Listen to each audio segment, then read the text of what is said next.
Close your eyes, not just for a moment, but long enough to imagine the hush of the night, the soft rustle of leaves, the distant call of an owl.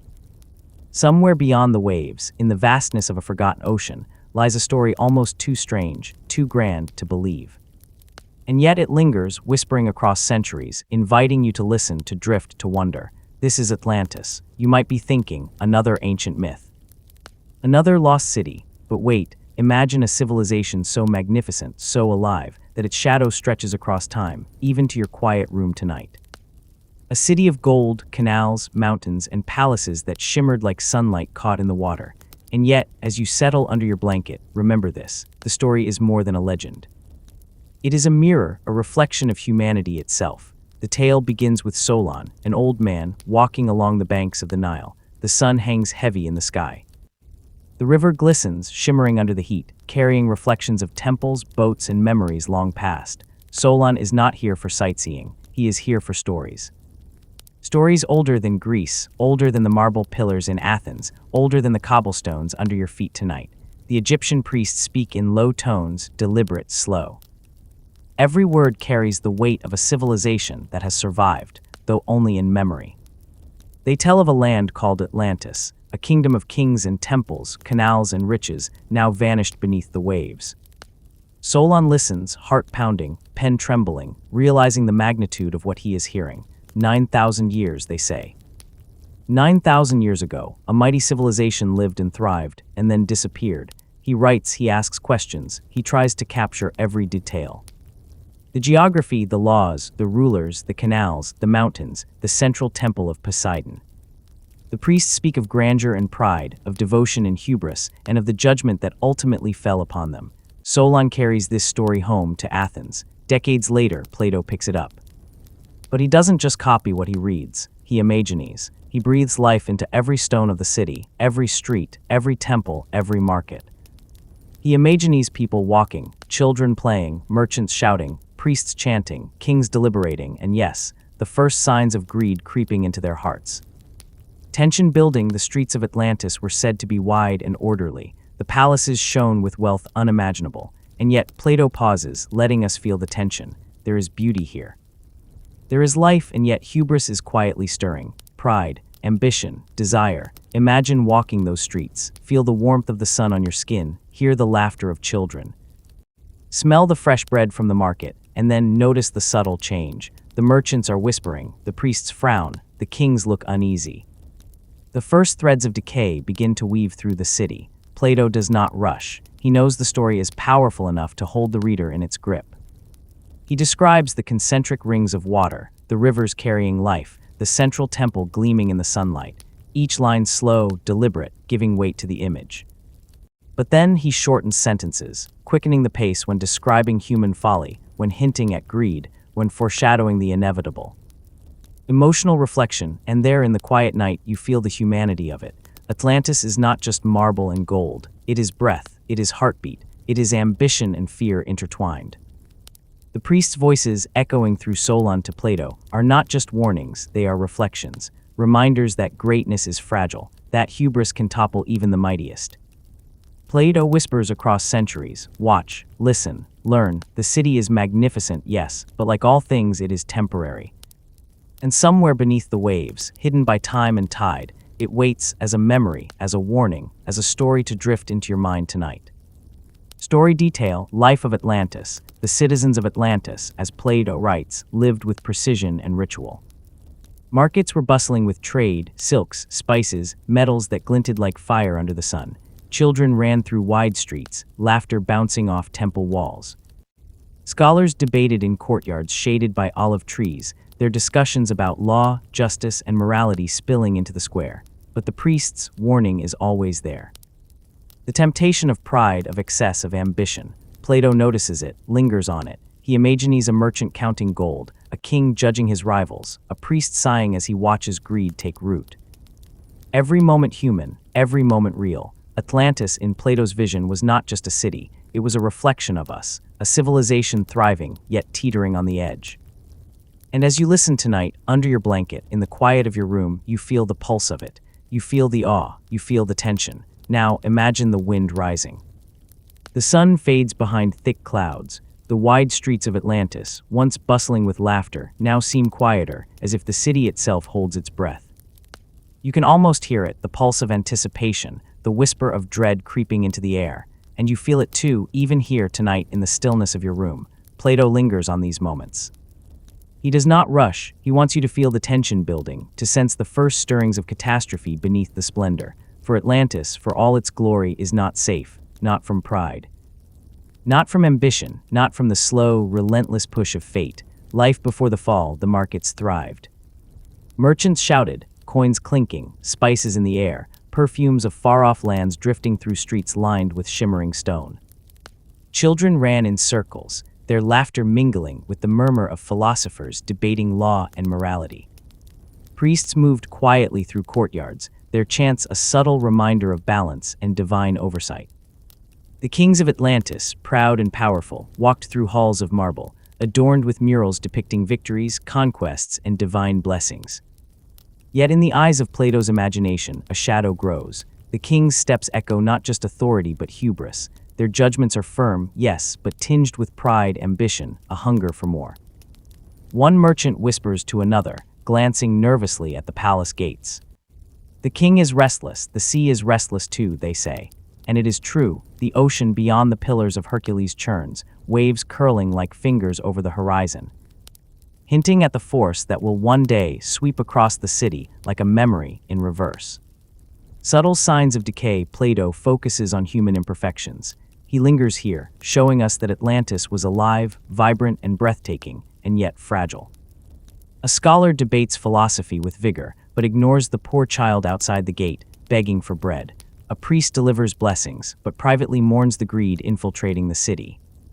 Even the air seems charged, a tension humans cannot see but can feel deep inside their bones. The city glows under the sun, but shadows grow faster than light. Canals, once pristine and orderly, show cracks. Temples gleam, yet priests whisper of arrogance creeping into royal minds. Citizens chatter oblivious, and yet Plato's voice warns, observe, learn, recognize the signs. The fall approaches, and then small tremors. Not yet catastrophic, just whispers beneath stone and water. A subtle shiver along the foundations of Atlantis. The children pause, the merchants glance up, the king's eyes narrow. Something unspoken travels through the city, anticipation, fear, the first hint that paradise so meticulously built can unravel. Plato slows sentences here. He wants you to feel the suspense. Every heartbeat matters. Every pause is a note in the symphony of impending loss. And as you listen, you, too, hold your breath. Human stories amid disaster. Plato shifts focus. Not just buildings, not just grandeur, but humans. The mother clutching her child, whispering prayers to Poseidon. The scholar staring at the trembling walls, realizing knowledge cannot always save you. The priest standing silent in the temple, chanting quietly, tears tracing lines through dust and sweat. In Kings, oh, the kings walking palaces that now feel too large, too empty, too vulnerable. One young merchant runs through the canals, water rising fast. Coins scatter, but he doesn't stop. Father. Mother, the water, his voice cuts through the square. Citizens scramble, some laugh nervously, some cry. Plato paints it vividly, the human heartbeat of panic, the fragility of life, the powerlessness even in wealth. Destruction unfolds, the ocean finally arrives. Waves taller than mountains in imagination, not yet fully realized in our minds, but hinted at in Plato's careful words. The city, the pride, the wealth, the temples, the canals, all begin to surrender. Buildings crumble with slow inevitability, streets flood, the canals become rivers, rivers become seas. And yet Plato lingers, not on spectacle alone, but on human perception. A scholar clings to a pillar, noting down the day, the hour, the tremor of history in his trembling hands. A mother holds her child close, whispering that it will be all right, though she knows it is not. A king shouts orders, but the walls no longer listen. The priests chant louder, louder, but the ocean drowns their sound. Plato writes slowly here, letting the tension build, forcing us to feel the scale of loss and the intimacy of human fear. Emotional reflection and then the silence. After the crash of water, the collapse of stone, the shout of panic, there is only silence. Atlantis, grand, magnificent, alive, gone. And Plato does not merely say it sank. He invites you to feel it, to breathe it, to mourn it. 9,000 years ago, they say, and yet, even in absence, the story survives. Through Solon, through Plato, through you listening tonight. The heartbeat of Atlantis echoes faintly in memory, teaching that hubris has limits, that ambition without humility can crumble empires, that even greatness is fleeting. Inner thoughts and moral lessons, Plato writes of reflection, of lessons, of warning. Learn, he whispers across centuries. Look at what was built, what was lost. Notice the human tendencies that led to demise: greed, pride, arrogance, obsession with perfection. And in these stories we see ourselves, our cities, our nations, our lives. The priest's wisdom, Solon's care, Plato's imagination, they converge in a single message. Greatness is fragile, and the echoes of human stories survive long after stone and gold have vanished. And as you drift in the quiet of your room, you feel the pull of history, the weight of human ambition, the fragility of all we hold dear. Atlantis is gone, but its story is alive, breathing, whispering, teaching. Before you fall asleep tonight, picture a city so advanced, so breathtaking, that even our modern world would look like a rough draft next to it. A city where the streets glow softly under moonlight, where water flows through canals with the precision of a machine, and where towers rise higher than anything the ancient world could ever dream of. A city that shouldn't exist. But Plato says it did. Its name, Atlantis. And tonight, we walk into its golden age, when the empire was at its brightest, strongest, and closest to perfection. You step into Atlantis on a quiet morning. A cool breeze brushes over the marble tiles. The whole city feels alive, like every stone remembers the hands that placed it, every canal remembers the engineers who shaped it, and every tower remembers the prayers whispered inside. Nothing feels accidental. Nothing feels chaotic.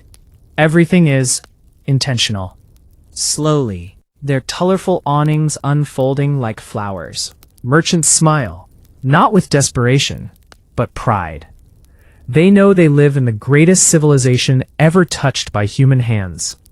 And yet, there's something else here, something you cannot name, a soft hum beneath the ground, as if the entire city is powered by a force the world never learned to understand. Atlantis wasn't just beautiful. It was engineered with a clarity and confidence far ahead of its age. Wide bridges connecting islands, perfectly measured canals cutting across the city like glowing blue veins, massive walls lined with precious metals, not just for defense, but for energy conduction. Plato hinted at it. Egyptian priests whispered about it, and even Solon was shocked by it.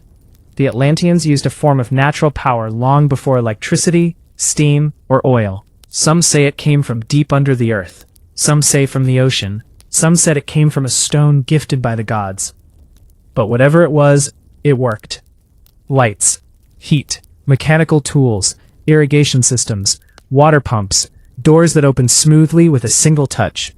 Not magic, not fantasy, just technology we never fully inherited. City layout, masterclass in urban planning. Plato describes Atlantis as a series of rings, circular islands stacked like the petals of a giant flower, each ring connected by bridges, each section designed with breathtaking precision. The outer ring, busy markets, ships coming in, merchants unloading goods. The middle ring, homes, temples, gardens, libraries. Inner ring, the palace, the council chamber, the sacred tower shining with metals we rarely see today. Everything was symmetrical, balanced, measured. Not a single building stood out awkwardly. Imagine a city where the architects designed with harmony, the engineers measured with pride, and the kings demanded perfection, not for ego, but because they believed beauty was a form of worship. Resource wealth, a gift they believed was divine. Atlantis had something no other civilization had, a rare metal called orichalcum. Plato describes it as a glowing red gold metal, polished so brightly that even sunlight bounced off like fire. They used it everywhere, in roofs, in columns, in statues, in temple walls, in the royal throne. When the sun hit it, the entire inner city shimmered. Imagine walking through a city where the buildings glowed, not from expensive lights, but from the metals themselves. The Atlanteans saw it as a sign, a gift from above, a divine blessing.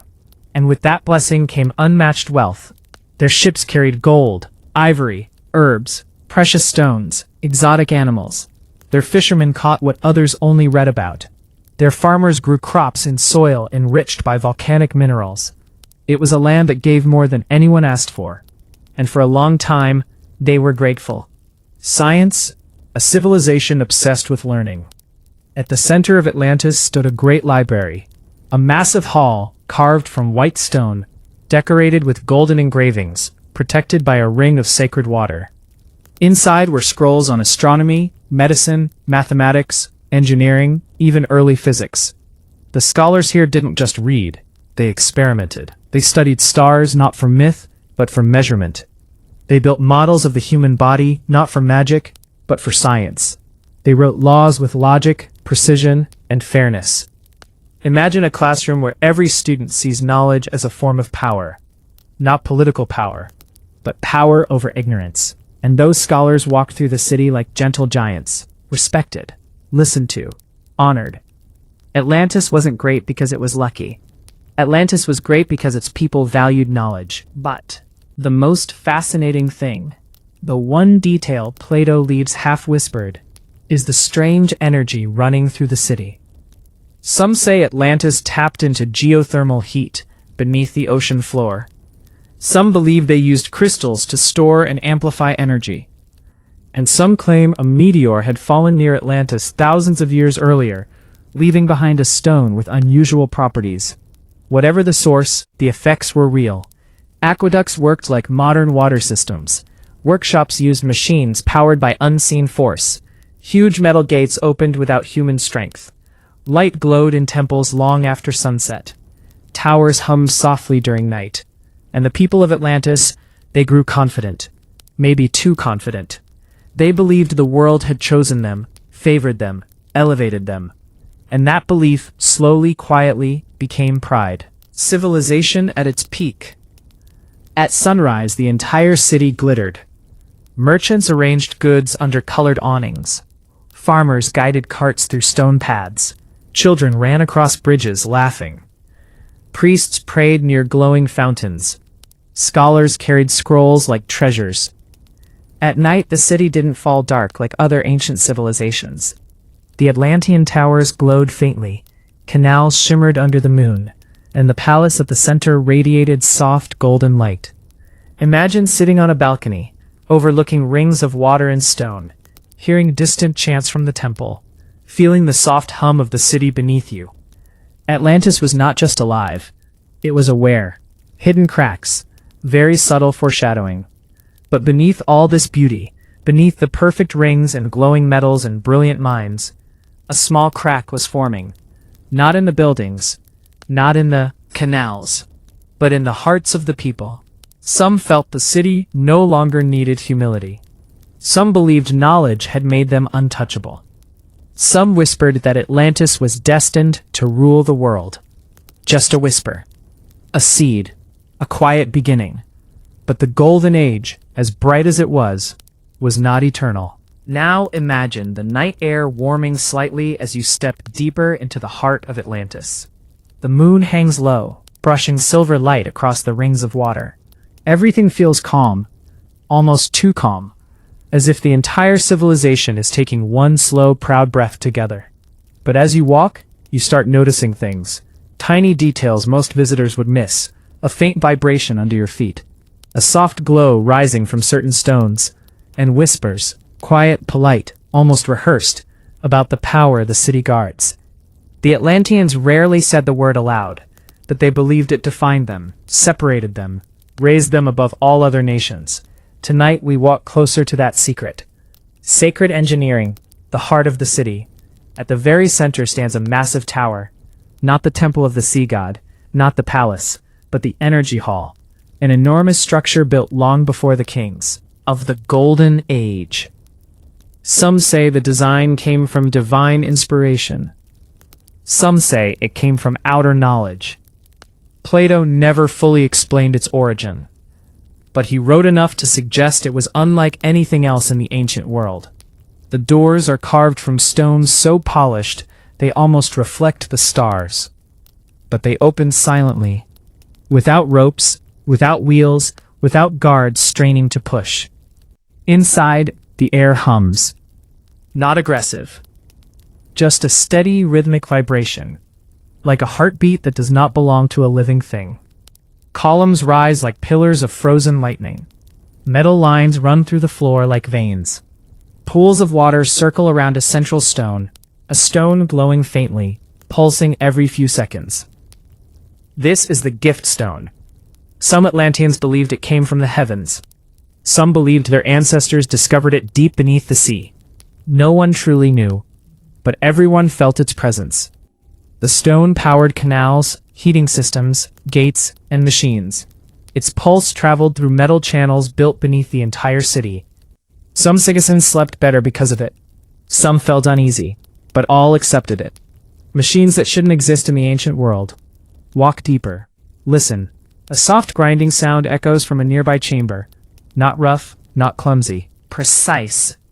Inside, craftsmen work beside machines that turn wheels, lift stones, polish metal, sharpen tools, and stomp grain. Not by hand, not by animal, by energy. Long before steam, long before electricity, long before engines. Some machines have gears made of hardened bronze. Some have blades sharper than iron. Some even have levers so sensitive a child could operate them. One craftsman wipes sweat from his brow and says, "In our father's time, these machines were slow. Now look, the stone gives more power every year." His friend laughs quietly. Or maybe we just take more from it. The first shadow of overuse. But no one stops. The Golden Age is too comfortable, too bright, too powerful. Atlantis naval power. Unmatched strength. The docks of Atlantis stretch wider than some kingdoms. Ships line the shore. Huge, sharp, beautifully carved. Wood polished like glass. Bronze plates covering their sides like armor. Atlantean ships didn't just rely on wind. Some had paddle wheels powered by hidden mechanisms. Some had metal runners to stabilize them in heavy waves. Some could turn faster than any Greek or Egyptian vessel. Their navy was not just large, it was terrifying. No pirate dared approach. No neighboring island even considered rebellion. And when Atlantis sailed to foreign lands, they walked onto shore with confidence so deep, foreigners thought they were chosen by the gods. But inside the ships, beneath the floorboards, that same faint humming could be heard. The same pulse as the gift stone. Even their navy depended on something they could not fully explain. Daily life, more comfortable than any ancient civilization. Walk into a typical Atlantean home. Just an ordinary house of a middle-class family. Stone walls, polished floors, a courtyard with fruit trees, and more surprisingly, warm water running through narrow channels. Atlanteans did not heat their baths with fire. They channeled energy from the stone deep under the city. At night, soft lamps glowed, not flames, but small bowls filled with metallic powder that shimmered like starlight when energy passed through the floor. Children studied astronomy with star charts so accurate, even modern scholars would be impressed. Farmers used metal plows that cut earth faster than wood. Women used polished stone mirrors that reflected more clearly than bronze. Men wore fabrics dyed with colors rare in the ancient world. Deep blues, glowing reds, soft silver. Atlantis was not rich because of greed, it was rich because its people forgot what poverty looked like. The Council of 10 Kings, the minds behind the empire. Every month, 10 kings met in a circular chamber, a hall carved from white and black stone, lit by rivers of glowing metal embedded into the walls. They wore crowns of orichalcum, the red gold metal Atlantis was famous for. Not symbols of ego, but symbols of duty. The oldest king always spoke first, his voice slow, gentle, disciplined. We rise with knowledge. We fall with arrogance. Remember this. For centuries they remembered. They ruled with fairness. They shared wealth. They traded knowledge. They expanded peacefully. Atlantis, at its best, was not a conqueror. It was a teacher. But then came newer kings, younger kings, ambitious kings. Voices grew sharper. Plans grew bolder. And the idea of ruling the world, an idea once buried, quietly resurfaced. A subtle turning point. One evening, inside the great library, a group of scholars gathered around a large stone table. Maps lay open. Star charts glowed faintly from moonlight dripping through the skylight. An elderly scholar spoke softly. The energy pulse, it's increasing. But the stone looks weaker. Another added, the canals carry water faster than before. But the gates feel unstable. A third whispered, if we take more, the stone might give less. Silence. Then the youngest scholar broke it. But try telling that to the kings. They knew the truth. Atlantis was consuming more than the stone could handle. Machines were faster, ships stronger, buildings brighter, but the source, it was finite. And Atlantis had forgotten that. Wealth that changed the heart. The Golden Age brought comfort, then luxury. Pride. Merchants began importing exotic animals not for trade, but for entertainment. Nobles built private pools fed by hot water channels. Banquets grew larger. Music grew louder. Jewels grew heavier. A nobleman joked at a dinner table, if the gods gave us this stone, surely they wanted us to use it. Everyone laughed. Everyone agreed. No one questioned, except a few priests. Older men with tired eyes. They warned gently, this gift is a trust, not a toy. But their voices were soft, and the city was loud. Small cracks turned bigger. Ships became larger than necessary. Palaces expanded into new rings. Canals widened to carry heavier loads. Mines dug deeper to find more orichalcum. People worked harder, not for survival, but for expansion. And with each passing year, the hum beneath the city grew uneven. Dangerous. Just different. But difference is always the first sign. Some citizens felt headaches. Some felt strange warmth at night. Some heard soft echoes through the metal channels beneath the streets. But Atlantis was too proud to listen. A night in the palace, the turning point. One night, the 10 kings met in the grand chamber. Torches glowed softly against the walls of gold and stone. Maps filled the table.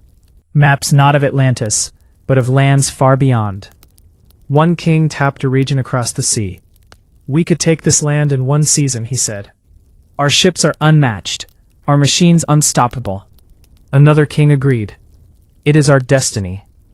But the oldest king, the one who still carried the ancient discipline, shook his head. Our destiny, he whispered, is to protect what we have, not to steal what others built. Silent. Then the young king laughed lightly.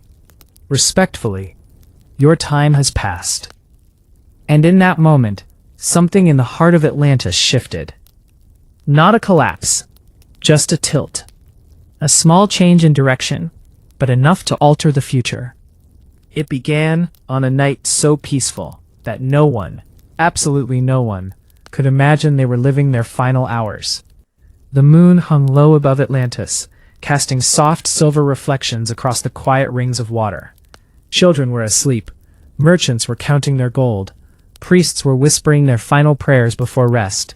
And the kings were still arguing, still planning, still dreaming of a world that would soon no longer exist. If someone had walked through the streets that night, they would have felt the same gentle breeze, heard the same soft humming beneath the stones, seen the same warm glow coming from the canals. Nothing looked wrong. Nothing smelled wrong. Nothing felt wrong. And that was the most frightening part. Because destruction doesn't always come with warnings. Sometimes it arrives, quietly, silently, in a night wrapped in perfect peace. The first whisper of doom, just past midnight, a baker woke to a strange feeling. Not a sound, not a shock, just a shift. A momentary drop in the ground beneath his bed. As if the island let out a tired sigh. He sat up, confused. His wife asked, "Did you feel that?" But before either of them could react, the tremor stopped. Everything became still again. Not a plate moved, not a door rattled, the lamps remained steady. He shook his head and lay back down. Maybe I dreamt it. But deep below, far beneath the great halls and marble streets, the pulse of the gift stone flickered, once, twice, then steadied. No one saw it. No one heard it. Yet, that flicker was the moment Atlantis stepped across a line it could never return from. Sky changes first. Just before dawn, a strange reddish glow began to rise over the horizon. It wasn't sunlight. The sun was still far below the sea. This was something else. A soft, unsettling red that looked more like fire hidden behind a curtain of clouds. A shepherd pointed at the sky and whispered, "Is that a storm?" His friend shook his head. "No storm blows like that." But there was no thunder, no wind, no lightning, just that unnatural bleeding red above the quiet city. Animals sensed it first. Horses refused to move. Birds flew in circles. Dogs whined for no reason. And the sea pulled back just a little, as though it was gathering breath. Even then, the people didn't panic. They only stared, trying to convince themselves that the sky was simply playing tricks. The earth beneath them was waking up. The ground opens its mouth, P, when the first real quake struck. Atlantis didn't shake. It lurched. A violent, bone-deep jolt threw people out of bed. Walls groaned. Floors split. Water splashed out of the canals like fountains bursting alive. A mother grabbed her child, but the floor beneath her cracked open, sending pottery flying across the room. She ran to the doorway, barely maintaining balance, as everything around her trembled like terrified skin. Streets tore open in long, jagged lines. Stalls collapsed. Statues leaned dangerously. Screams filled the air. Ra panicked, desperate. The 10 kings, who had been meeting late into the night, fell against their golden seats as the council chamber shook violently. One of the younger kings shouted, "Is this an attack?" King whispered, "No, this is a warning." Another quake hit. Stronger, fiercer, more violent. The beautiful round canals split like broken bracelets. Water rushed into the cracks and shot into the sky. People tried to run, but the ground beneath their feet wouldn't stay still. It was alive, angry, awake. The temple crumbles, a symbol falls. The great temple on the central island had stood for centuries, its walls carved with stories, its pillars shining with orichalcum metal, its altar glowing faintly from the pulse beneath the earth. When the quake reached the temple hill, the pillars shook so violently they sounded like giant drums hit by invisible hammers. A priest gripped the altar and shouted, "Stay firm, the gods will protect us." But the words barely left his mouth when the front pillar cracked clean down the middle. A massive stone block fell and shattered into 1,000 pieces on the marble floor. Priests ran, robes flying, voices trembling. Some didn't make it out before the roof collapsed inward. Dust shot into the air like smoke. A sound like the world splitting open echoed across the city. Atlantis, the proud golden heart of the ancient world, had lost its holiest symbol, and it was only the beginning. Exposed, wide, empty, unnatural. Children pointed, merchants stared, fishermen dropped to their knees. An old sailor whispered, "I have seen this once before. When the ocean pulls back like this, it always returns as a monster." But the people were already running toward the beach, confused, fascinated, trying to understand what was happening. Only a few wise men ran the other way. The priests, the elders, the ones who understood that no sea retreats without reason, and no sea returns gently. In the distance, a dark shape grew on the horizon, small at first, then wider, then higher. It looked like a rolling mountain carved from the ocean itself. People screamed. Some dropped the fish they had been picking off the sand. Others stood frozen, unable to believe what their eyes were seeing. The wave grew taller, taller, taller, taller than any building in Atlantis. Tall enough to swallow the entire harbor. A fisherman fell to the ground and cried, "Forgive us." But forgiveness is not something waves carry. The ocean began to roar, a deep, monstrous sound that drowned every human voice. Mothers grabbed their children. Men tried to climb higher ground. Horses broke loose. Dogs howled. The sky turned darker. And still the wave grew. The first impact was like a giant fist slamming into the edge of the island. Wood splintered. Stones shattered. Entire ships lifted into the air as if they were toys. The wave didn't slow down. It surged forward, crushing everything in its path. Houses vanished under the white foam. Markets disappeared in an instant, were swept off their feet before they could even scream properly. Some tried to swim, some tried to hold on to floating beams, but the water wasn't calm. It spun like a whirlpool, dragging everything downward. Families were separated. Children screamed for their parents. Parents reached desperately through the violent water. Faces twisted with terror. Hands slipped away. The greatest city of the ancient world was drowning. Night had already collapsed over Atlantis, but it was not a peaceful night. The sky flickered with strange, ghostly lights, colors that did not belong to the heavens. Shades of deep red pulsed through the clouds, bleeding across the horizon like cracks in the dome of the world. No one had ever seen storms like this, and yet the people tried to pretend it was still an ordinary night. They lit their golden lamps, walked through their polished streets, and told themselves the tremors earlier in the day were nothing. But deep down, something old, something buried in their conscience whispered, "It's too late now." Because the final judgment on Atlantis had already begun. In the high citadel, where marble pillars rose like frozen waterfalls, the ruling council argued one last time. Their voices echoed in the grand hall, angry, trembling, desperate. "The ground is splitting. The temples are falling," one counselor shouted. "We are Atlantis. We do not bow to nature." But nature no longer asked. It roared. A violent shudder tore through the hall, cracking the mosaic floor under their feet. Dust rained from the ceiling. One of the golden statues toppled over and shattered, scattering pieces like broken stars across the marble tiles. For a brief moment, just a heartbeat, the hall went completely silent. Then came the second tremor, much stronger, enough to knock every man in the room off his feet. The tall pillars bent, groaned, and then split like dry wood. The ceiling sagged. People scrambled, grabbing anything to hold on to. It didn't help. The palace floor broke open. A counselor screamed as the ground beneath him gave way, and he plunged into a dark void below. His voice faded quickly, swallowed by the earth itself. Men crawled, coughing, choking, eyes burning from the debris. And above the chaos, the old priest, the same man who had warned them, stood perfectly still. His frail voice somehow cut through the roar. "You have mocked the warnings. You have corrupted your gifts. Tonight, your pride ends." No one listened, not anymore. Fear had made them deaf. Outside, the rest of Atlantis felt the same tremor. Children woke up crying. Birds fled the city. Dogs howled like they sensed the dying heartbeat of the island. Waves began crashing violently against the outer harbor walls, higher and faster each minute. The fishermen, who lived near the water, were the first to see the impossible.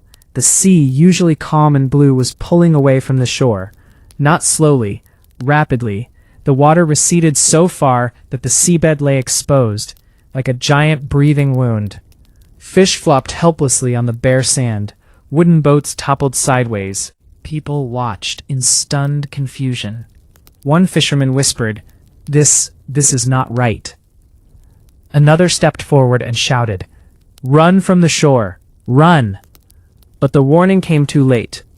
A sound rose from the horizon, a low, monstrous rumble. Not like thunder, not like wind. Something deeper, something alive, something ancient. It was the ocean returning. A towering wall of water rose in the distance, black against the burning red sky. It grew taller with every passing second, higher than the lighthouse, higher than the palace towers. People froze where they stood. Their minds refused to accept what their eyes were telling them. One mother clutched her baby so tightly that the child gasped. A boy grabbed his brother's hand, trembling uncontrollably. A man dropped to his knees, covering his face as the shadow of the wave swallowed the moonlight. The wave hit the outer district first. A deafening roar exploded through the city as water slammed into the shore, smashing everything in its path. Houses shattered like glass. Entire streets vanished under swirling black water. People were swept away instantly, pulled, tossed, crushed. The screams echoed through the night. In the central district, where the nobility lived in luxurious mansions, the destruction came slower, but no less terrifying. The ground heaved violently, throwing statues and columns into the streets. Pavements split open like peeling skin. Light posts fell like dying trees. The fountains that once sprayed crystal blue water now erupted with steam and mud. Those who had mocked the warnings earlier started running. Nobles, servants, merchants, they all fled together, pushing, shouting, crying. Pride had no meaning anymore. "Save me! Please, my children! Someone help!" But there was no order, no direction, no escape. The island was collapsing. In the Temple of the Twin Rings, Atlantis' most sacred structure, hundreds gathered to pray. They crowded inside, huddling beneath the colossal dome. The priests tried to calm them, raising trembling hands. "Stay together," one whispered. "The gods will protect us." But the dome trembled. A crack appeared across the ceiling, thin at first, then widening, branching like lightning trapped in stone. Dust sprinkled onto the worshippers. They screamed and pushed toward the doors, but the temple gates had jammed shut during the first quake. The crack suddenly widened. A massive section of the dome tore free and crashed down onto the crowd. The prayers ended in an instant, and outside, the ocean continued its assault. The second wave came. Bigger, stronger, colder. It swept across the market district, uprooting stalls, carts, and anything not anchored to the ground. It carried people through the streets like leaves in a storm. A group of guards tried forming a human chain to rescue survivors, but the force of the water snapped their line apart like thin threads. One guard, soaked, bleeding, gasping, crawled onto a ledge and shouted, "Get to the high ridge. It's the only safe place." But the high ridge was already cracking. At its peak, the royal family had gathered, along with dozens of soldiers. From there, they had a horrifying view of their empire drowning. The lower districts were already gone, washed into the sea like they had never existed. Fires burned on the water's surface, carried from broken oil lamps. Floating roofs drifted like shattered memories. The queen, pale as marble, whispered, "Is this truly the end?" The king did not answer. He simply stared at the horizon, where a third wave, bigger than all before, was rising like a dark mountain. "Father, what do we do?" the young prince asked, voice shaking violently. The king placed a trembling hand on his son's shoulder. For the first time in his life, he had no answer. Another quake ripped through the ridge, sending huge boulders crashing downward. The soldiers tried to hold the family steady, but the entire cliff edge was collapsing. Screams filled the air as people lost their balance and tumbled into the raging waters below. The king grabbed his son and shouted at the remaining guards, "Get him inside the fortress! Go!" But the fortress behind them was already splitting apart. Its roof slid sideways, crashing into the courtyard. Walls buckled. Towers leaned at impossible angles before shattering into millions of pieces. The king staggered backward as the ground beneath him cracked open like a hungry mouth. He lost his footing and fell, disappearing into the chasm as dust and smoke swallowed him whole. The prince screamed and tried to reach him, but a soldier pulled him away. "We must move." But move where? There was nowhere left. The island was sinking. The ridge dipped lower and lower as the land beneath it crumbled. Water surged over the edges like a boiling river. The remaining survivors clung to rocks, pillars, anything they could grip. Others whispered final prayers. Mothers shielded their children with trembling arms. And then the final blow came. A deep, monstrous roar erupted from beneath the island, an explosion of earth itself. The ocean floor split open, releasing a blast of fire, steam, and molten rock. The ground rose once, then dropped violently. Everything, houses, temples, streets, mountains, everything lurched downward toward the sea. The final wave rushed in, swallowing the ridge with a single, merciless sweep. The prince's scream cut through the storm for one last moment, then vanished beneath the roaring water. And in less than a minute, Atlantis was gone. The ocean closed over the land, smoothing its surface as if hiding the evidence. The fires died, the screams faded, and the lights in the sky dimmed slowly, like the final breath of a dying world. When morning arrived, there was no trace of the mighty empire. Just waves. Endless, quiet waves, as if the city had never existed at all. Night settles slowly over the oceans of our world, and somewhere beneath those restless waters lies a story that refuses to die. A story that has crossed thousands of years, countless empires, and the imaginations of every generation. The story of Atlantis. Some call it a myth, some call it a warning, and some believe it's still out there, hidden under the waves, waiting for someone brave enough to find it. But where do we begin? Most investigators start with the oldest surviving record, the writings of the ancient philosopher Plato.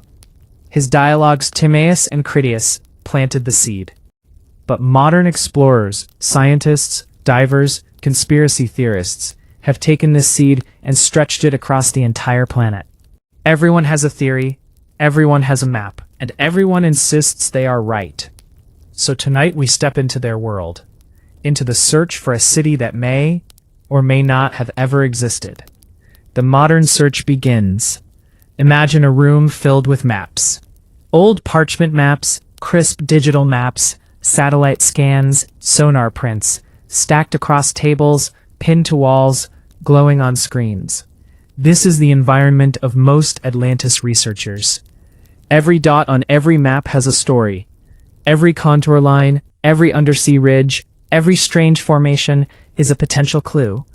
But the modern search didn't truly begin until the development of marine geology in the 20th century. When scientists started probing the deep sea floor, they found mountains taller than the Alps, canyons deeper than the Grand Canyon, and plateaus larger than small countries. For the first time, Atlantis hunters felt justified. If the ocean could hide entire mountain ranges, why not a lost city? The Bermuda Triangle Theory. The most popular and most dramatic search zone is the mysterious region known as the Bermuda Triangle.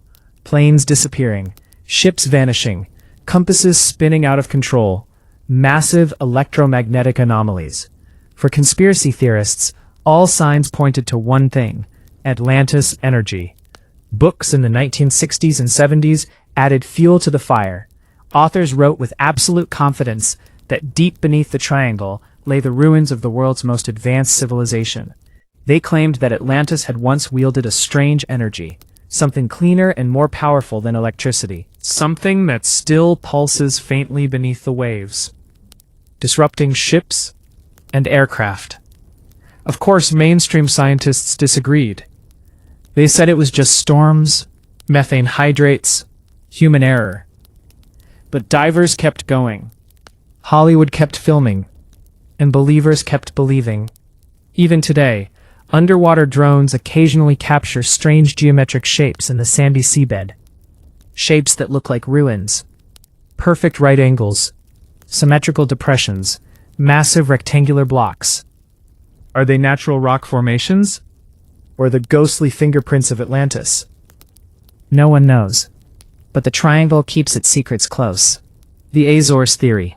Travel east across the ocean, to a chain of volcanic islands rising from the mid-Atlantic ridge. Rugged, beautiful, constantly trembling with seismic life.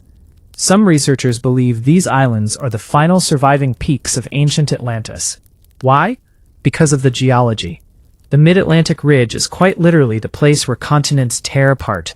Massive tectonic plates move slowly, pushing new land upward and pulling old land downward. Earthquakes are common. Volcanic eruptions happen like clockwork. If a continent-sized island once existed here, it could have been violently swallowed by the ocean. Even today, sonar scans around the Azores show enormous underwater plateaus, strange terraces, and flat-topped seamounts that look suspiciously like the foundations of something artificial. Marine archaeologists have also recorded unusual stone patterns on the seabed, rectangular shapes arranged in long lines. Some call it the Azores Road. Others say it's just fractured basalt. But to believers, it's proof. Proof that Atlantis didn't just sink. It cracked, crumbled, and slowly drowned beneath a series of catastrophic quakes. And when you stand on the cliffs of São Miguel, staring into the endless Atlantic, it's easy to imagine a great empire once standing where the waves now roll. The Mediterranean Theory. Not everyone believes Atlantis is in the Atlantic. Some scholars argue that the Mediterranean Sea is a better fit. After all, Plato's world was centered around Greece, Egypt, and the Mediterranean basin. To him, this was the known universe. So maybe Atlantis wasn't a distant empire across the ocean. Maybe it was closer. Several candidates have emerged. First, Santorini, Thera. One of the most catastrophic eruptions in human history happened here. The island literally exploded 3,600 years ago. The eruption was so violent that it destroyed the flourishing Minoan civilization nearby. Some say this was Atlantis, a wealthy, seafaring empire, destroyed overnight by fire, earthquakes, and tsunamis. 2. The lost city off Spain. Just outside the Strait of Gibraltar, archaeologists have found circular ruins buried beneath mudflats, structures that look eerily similar to Plato's description of Atlantis's ringed capital. Satellite images show perfectly shaped concentric rings. Researchers debate furiously, ancient city or natural marsh pattern. No answer yet. 3. The island of Crete. Some argue that Plato exaggerated the Minoans into myth. The great palaces, the advanced plumbing, the maritime power, it all fits. But not perfectly. The timeline is off, and the destruction wasn't total. The debate continues. The Antarctica theory. Now let's travel to the coldest place on Earth, Antarctica. This one sounds like pure science fiction, but conspiracy theorists love it. They argue that Antarctica wasn't always frozen. Millions of years ago, it was warm, green, and full of freshwater lakes. Trees grew, animals lived, huge river systems carved valleys. So, what if Atlantis wasn't destroyed? What if it froze? They claim that a sudden shift in Earth's crust moved Antarctica from a temperate zone to the South Pole in a geological instant. Impossible? Mainstream geologists say yes. Conspiracy theorists say no. Satellite scans of Antarctica's subglacial landscapes show mountain ranges, valleys, and shapes that some claim resemble ruins, rectangular features, and massive dome-like structures hidden under thick ice. Divers can't explore it. Scientists aren't allowed to dig freely. And that mystery feeds the theory even more. Advanced technology hunters. While scientists search for geological proof, another group, let's call them the tech hunters, believes Atlantis was not just advanced, but supernaturally advanced. They point to stories of energy beams, gravity manipulation, flying machines, crystal-powered weapons, and machines capable of controlling weather. Authors, psychics, or channeled messages, none of which have traditional academic backing. But the ideas spread like wildfire. According to them, somewhere underwater lies the core of Atlantis's power. The Great Crystal, a massive energy generator that once powered the whole empire. Some say it still pulses, causing electromagnetic anomalies detected by submarines. Of course, scientists dismiss all of this, but deep-sea divers keep reporting odd readings on their equipment. Strange light patterns, magnetic spikes, sudden engine failures. Coincidence? Depends on who you ask. Satellite clues.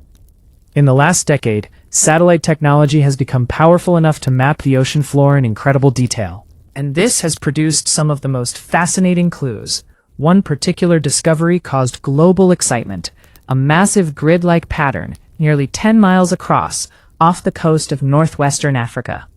Images showed straight lines, perfect intersections, something that looked unmistakably like a planned city. Google later called it a sonar artifact. Atlantis believers called it proof. Who's right? We don't know. But the image still circulates online today, fueling thousands of debates. The divers who never came back. Perhaps the most chilling stories come from divers, not the ones in documentaries, the ones whose tales survive only through whispers. They speak of undersea pyramids, circular stone platforms, carved staircases descending into black water, walls too smooth to be natural, ancient inscriptions too eroded to read, and tunnels that seem to lead endlessly. Downward. One group of divers exploring off the coast of Cuba claimed they found massive structures in deep water. Structures at depths where no ancient humans should have been able to build. Massive blocks, wide boulevards, right angles. Experts argued the images were unclear, distorted by water pressure and sonar interference.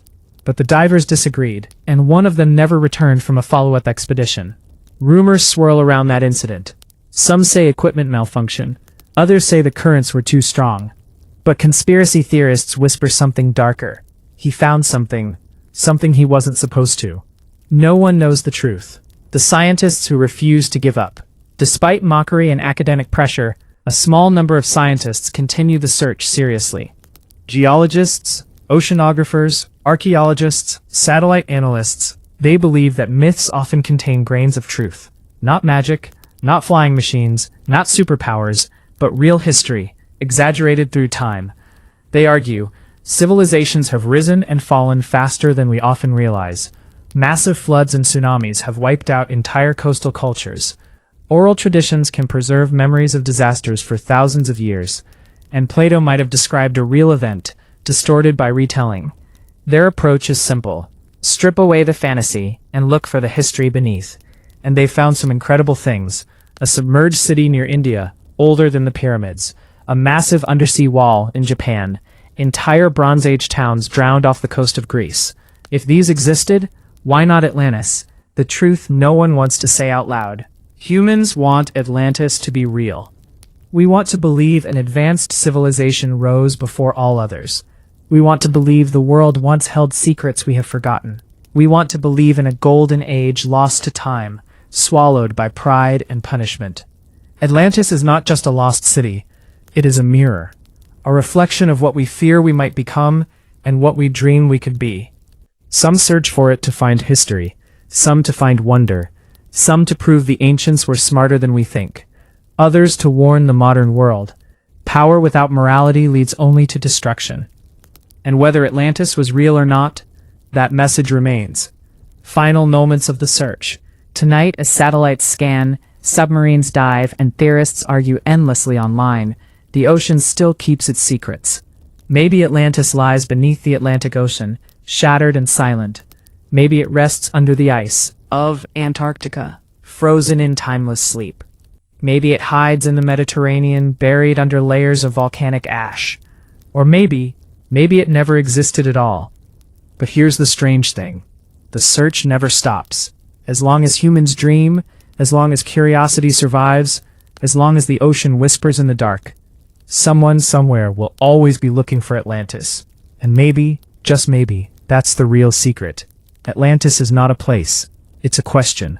And the question is what keeps us moving. Reality or allegory? Understanding Plato's true intention. Night draped over Athens like a soft blanket. And in the flickering torchlight of a quiet study, a young student sat with his notebook open, trying to understand the words of the philosopher who had died centuries ago. Plato.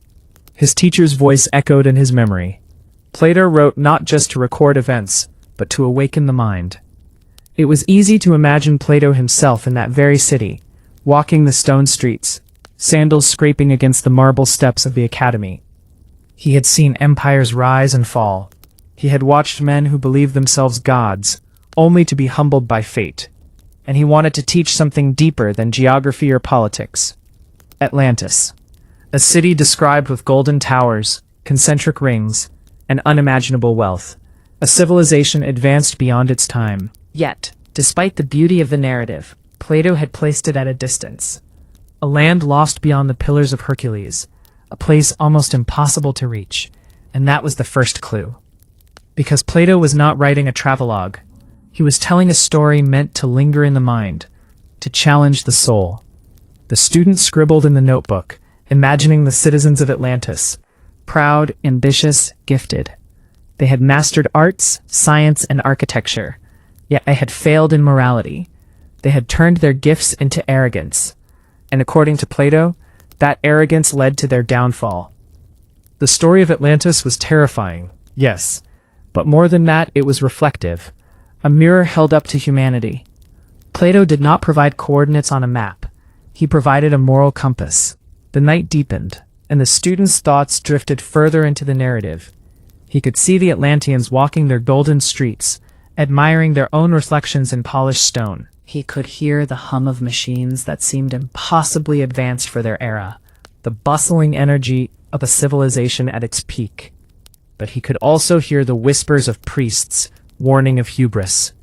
If you forget justice, If you allow greed to guide your hands, the gods, or fate, will intervene. Plato's Atlantis was a warning wrapped in wonder. Every architectural marvel, every technological triumph, every glittering ring of water around the capital, all were amplifiers of human pride. And the punishment was inevitable, not because a distant island truly sank, but because humanity's arrogance always threatens to destroy itself. Some scholars argue that Plato's contemporaries might have misinterpreted the story as historical. Ancient Egyptians, for instance, had records of great floods, lost cities, and civilizations swallowed by the sea. But Plato never confirmed these events as literal. Instead, he emphasized the lesson. Atlantis, then, was a bridge between imagination and instruction. A thought experiment dressed as a legend. The young student imagined sitting across from Plato, asking, "Did it happen?"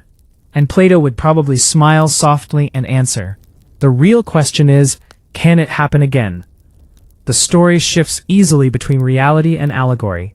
It is this duality that fascinates the mind. Consider the Atlanteans. Brilliant, powerful, and morally compromised. Could they exist in real life? Perhaps. But their story, as Plato tells it, transcends time. Whether literal or symbolic, it reflects the dangers of unbridled ambition and ethical neglect. In the student's mind, he could hear the waves crashing over the lost city. He could see the terror of the citizens as their world dissolved into water, the cries of mothers, fathers, scholars, and rulers alike. Yet Plato's focus was never on the spectacle of destruction alone. It was on what preceded it, the ethical decay, the neglect of virtue, the arrogance of power. Modern readers often mistake the narrative for prophecy or historical record. But Plato's genius lies in ambiguity. He presents Atlantis with vivid detail, enough to convince the imagination, yet keeps it distant and unattainable, forcing reflection rather than mere fascination. The lesson is in the moral geometry of the story, not the coordinates. At this point, the student paused, letting the words sink in. He realized that the story of Atlantis was more than a tale of destruction. It was a mirror reflecting his own world. He could see parallels. Empires rising too fast, wealth concentrated in the hands of a few, pride blinding rulers to the warnings whispered by conscience. Plato's story travels across time, reminding every generation, without justice, without humility, without care for the collective good, even the mightiest civilizations crumble. The young student wrote feverishly, connecting dots between the philosophical, the historical, and the human. Plato's narrative was a call to mindfulness, a plea to remember that knowledge without morality is dangerous. The Atlanteans may never have existed physically, but they existed in every human who forgets virtue in pursuit of grandeur. And perhaps that was Plato's true intention. The dawn crept slowly over Athens, brushing the white marble rooftops with soft light. The city stirred, yet the student remained in the study, notebook open, mind alive with Plato's vision. He imagined himself transported centuries back, walking along the Athenian agora, the philosophers debating passionately, their voices carrying over the stone-paved streets. Plato's dialogues, rich in rhetoric, painted Atlantis as a civilization more advanced than any known. But the brilliance of his tale was never in the accuracy of its geography. Instead, it was in the precision of its morality. Every tower, every canal, every golden statue reflected human tendencies magnified: pride, ambition, genius, and flaw. The student imagined the Atlanteans standing atop their magnificent structures, looking down upon the sea, oblivious to the fragile balance they had disrupted. Plato's description was vivid, almost tangible. The polished streets, the circular harbors, the temples shimmering under the sun. But it was also a cautionary tale. Beauty and intelligence are meaningless without justice. He paused, letting the imagery settle, feeling the weight of the lesson. The Atlanteans' downfall was not mere happenstance. It was the inevitable result of ethical decay. Their arrogance blinded them to warnings, moral and divine. Scholars debate whether Plato's Atlantis was historical, yet that debate misses the point. The story's power lies not in its factuality, but in its enduring truth. Civilizations fall when morality fails. The student considered modern parallels. He thought of nations rising too quickly, leaders consumed by self-interest, societies valuing wealth over integrity. Atlantis was distant in time and space, but its echo resonated across millennia. Plato had built a narrative bridge, a story that could guide future generations, warning them of the consequences of hubris and ethical neglect. In his imagination, he saw the ocean waves rise, consuming the Atlantean city in moments of dramatic destruction. But the student understood Plato's focus, the moral decay, the warning, the reflection of human potential for both greatness and ruin. Atlantis was never merely a city. It was a mirror held up to humanity. Some argue that Plato's accounts were based on Egyptian records. Ancient priests spoke of floods, lost cities, and vanished civilizations. Perhaps there was a kernel of truth, a memory of events magnified by storytelling. Yet Plato framed these events deliberately, shaping a narrative that emphasized the ethical dimensions rather than historical detail. The allegory allowed him to explore the nature of human governance, virtue, and justice. The student's pen moved quickly, trying to capture the subtle interplay between reality and symbolism. He wrote about the Atlantean rulers, their ambitions unchecked by wisdom, their reliance on wealth as a measure of power. He noted the citizens, blissfully unaware, intoxicated by the luxury around them. Plato's tale became a psychological study, a reflection on human character and societal structure. Every action in Atlantis, he realized, had a consequence. The grandeur of architecture could not shield the city from collapse. The brilliance of technology could not replace moral insight. The student pondered the meaning of the concentric circles Plato described, perhaps a metaphor for human society, layers of governance, ethics, and culture, all interconnected, yet vulnerable if the center, the heart, corrupted. By midday, the student felt the weight of centuries in his hands. He envisioned Plato explaining to his disciples, "I do not write to entertain, I write to illuminate. I tell of Atlantis not to chart a lost city, but to chart the soul." The allegory was deliberate. The historical details were secondary, tools to render the moral lesson more vivid. Yet he could not help wondering, could there have been a real Atlantis? Perhaps. Perhaps the floods, the earthquakes, the vanished civilizations of the ancient world inspired Plato. But those events alone would not have sufficed. It was Plato's genius that transformed them into an enduring narrative, one that transcends fact to teach principle. The student imagined sitting beside Plato as he wrote, the philosopher tracing circles on parchment, describing the Atlantean canals, the palaces, the majestic towers. It matters not whether the city existed. What matters is whether men can learn from its fate. The words resonated, echoing across time into the student's own mind. He reflected further on the allegorical power of the narrative. Every aspect of Atlantis, the wealth, the knowledge, the beauty, the arrogance, was symbolic. The golden temples represented human vanity. The advanced technology, intellectual pride. The moral collapse, the inevitable consequence of ignoring virtue. Plato's story was a lens, a device to magnify human tendencies for the purpose of teaching ethical reflection. Modern interpretations vary widely. Some historians search for physical evidence, believing the tale literal. Conspiracy theorists and storytellers add layers of mysticism and imagination, projecting advanced technologies, hidden crystals, and underwater ruins. While intriguing, the student realized these embellishments obscure the essence of the narrative. Plato's primary objective was never material discovery. It was moral inquiry. As the sun climbed higher, the student envisioned the Atlanteans' final moments. Fear replaced arrogance, panic replaced certainty. The collapse was as much internal as external.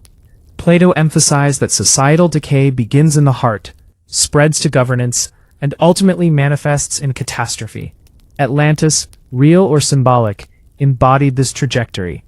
The student felt the story's rhythm: build, flourish, moral failure, inevitable downfall. It was a pattern as old as human civilization. The allegorical nature of Atlantis also allowed Plato to explore philosophical concepts safely. Critias and Timaeus, the dialogues that contain the story, use Atlantis as a backdrop to discuss ideal governance, justice, and the role of wisdom in society. The city becomes a canvas for Plato's exploration of ethical principles, the dangers of moral complacency, and the consequences of hubris. The student wrote slowly, savoring the narrative. He imagined reading these dialogues aloud, letting the lessons seep into the listener's mind. Atlantis was not a history lesson. It was a meditation on ethics, power, and the human condition. The destruction of the city symbolized the fragility of civilizations built on unethical foundations. Yet Plato's story also carried hope. By examining the errors of Atlantis, readers could learn, reflect, and strive to avoid similar failings in their own lives. The allegory was a call to awareness, a prompt for moral vigilance across generations. In his final reflection, the student considered the lasting influence of Plato's tale. Atlantis captivates not because it might be discovered, but because it teaches eternal truths. Wealth without justice leads to ruin. Knowledge without virtue leads to collapse. Pride without humility invites destruction. Atlantis, whether real or imagined, remains a mirror in which humanity can recognize its own potential and pitfalls. He closed the notebook, feeling the weight of centuries settle around him. The Atlanteans, golden towers and all, were gone. The oceans had claimed them, or perhaps they had never existed at all. But the lesson, the enduring human lesson, remained alive. And in that truth, the student found both awe and caution. Atlantis, real or allegorical, was never about the city itself. It was about us, our choices, our ethics, our mortality. And that, Plato intended, is what we should remember. Night fell again over the world, the ocean waves whispering secrets of civilizations long gone. Somewhere, far beneath the deep blue, lay the ruins of Atlantis, or perhaps only the memory of it. But what mattered was not the stones, nor the canals, nor the golden towers. It was the lesson carved into human consciousness, echoing through centuries. No civilization, however mighty, survives without virtue. A lone historian sat by candlelight, pen in hand, pondering the fate of Atlantis. The city's rise and fall had long fascinated humanity, inspiring explorers, philosophers, and dreamers alike. Yet despite the grandeur of its architecture and the brilliance of its knowledge, the story ended in devastation. What had caused such destruction? Not the sea alone, not the earthquakes alone, but the collapse of morality, the decay of ethical governance, the arrogance of its people. Plato had shown, subtly yet powerfully, that Atlantis was more than a tale. It was a mirror reflecting humanity's potential for greatness, and its capacity for ruin. Every empire that rose and fell thereafter could see itself in the Atlantean story. Pride without caution, ambition without conscience, knowledge without wisdom. These were timeless threats, and Plato's allegory warned against them. The historian imagined the Atlantean streets once more, bustling markets, scholars debating in open forums, children learning under golden sunlight. And yet he could also see the cracks forming, not in the stones, but in the hearts of the citizens. Leaders consumed by hubris, citizens seduced by luxury, priests whose voices of caution went unheard. The collapse was inevitable. The narrative rhythm, centuries old, carried a universal truth. Ethical decay precedes physical ruin. Across the oceans, in modern cities, the echoes of Atlantis lingered. Governments and leaders who ignored justice, societies that elevated wealth above integrity, humans who disregarded the lessons of history. They were all reading the same warning, even if unconsciously. Plato had given the world a story that transcended time, a symbolic lesson applicable to every generation. The historian noted carefully, Atlantis was not just about a lost city. It was about the choices humans make and the consequences that follow. From the young student in Athens to the marine archaeologist scanning the ocean floor, all were drawn to Atlantis for different reasons. Some sought proof, some sought wonder, some sought wisdom. And while the tangible ruins might remain hidden or never have existed, the moral truths endured, bridging the gap between myth and reality, past and present, imagination and ethical reflection. The historian's pen traced lines across parchment, connecting the narrative dots. Rise, flourish, arrogance, decay, and eventual downfall. Atlantis was a cycle repeated endlessly in human history. Its lessons were universal. Societies flourish when virtue guides knowledge, and collapse when pride overshadows principle. Every empire, from ancient Babylon to modern superpowers, carried within it the seeds of its own Atlantis. The sun rose over the modern world, casting light on skyscrapers, bustling streets, and the endless hum of human activity. And yet, beneath the surface of progress, the echoes of Atlantis persisted. They whispered through history books, through philosophical debates, through the warnings of every thoughtful mind that paused to reflect on humanity's path. The message was clear. Civilizations are fragile, and greatness is only meaningful when paired with virtue.